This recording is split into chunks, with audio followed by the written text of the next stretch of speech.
farms, let's make samosa and spring roll my way. See, I had to decode this formula by myself. Okay, let's get right into it. All right, so I've washed my hands and I have there a cup of flour and 1/8 teaspoon of salt. Yes, just flour and salt, and you see have the most crispiest samosa and spring roll ever. Okay, so go in with your water, but be gentle with that. You just go in gradually. You don't want a very watery batter, neither do you want a very stiff batter, so just mind how you put in your water. Then watch out for the texture. It's supposed to look like something like this. All right, put in your pan. Please, it should be non-stick pan on any source of heat you have, not something too high, medium heat. Then let it heat up a little that your hand can still bear enough. You can see it's dry. I'm testing in my hand, can still hold it and it's okay. So go in with your butter on it, spread, spread, spread, spread. You can go in with brush here if you feel like you are comfortable using a wide brush, but me, I just like using my hands and it works for me. Sorry, I don't know. My power supplier just decided to do their thing. Just manage, please. It's not going to last. I'm sorry. All right. So here I've covered all the pan and then I'm just waiting for it to cook. And boom, in 1 second, everything just cooks. And how will you know it's perfectly cooked? Just you can see I'm just trying to fill in here any hole I feel okay here is not covered enough. Just fill in, fill till you are satisfied. You can see the other side is already cooking, so just ensure you are not peeling it off. You see this side has pulled out from the pan. That's how you know it's perfectly cooked.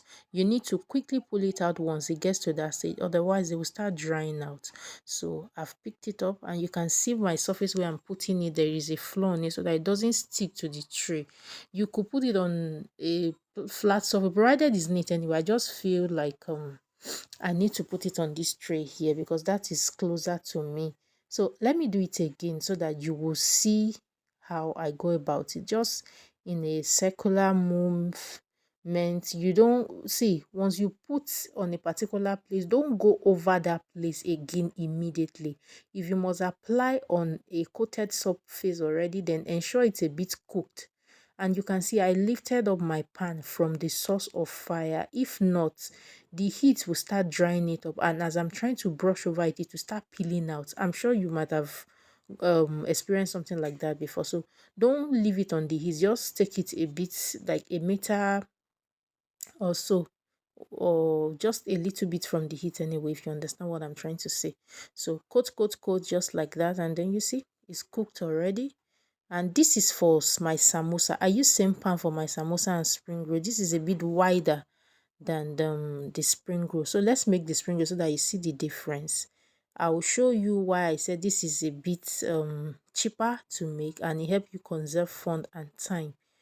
Okay, so this is for spring roll. You can see it's not as wide as the one for the samosa. It's a bit smaller. If you have a smaller pan to do your spring roll safely, please be free to use it. I just prefer to do this way.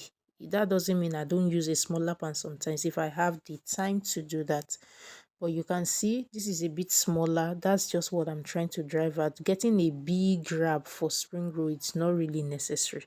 So I'm going to do it again so that you will see. It's just the same method. See, this is so easy to make. Anybody can do spring roll and samosa provided your mind is on it. Okay, so here is the result. You can see we got two big sheets of samosa and we got six spring rolls. Please, this video is getting too long. Watch out for part 2.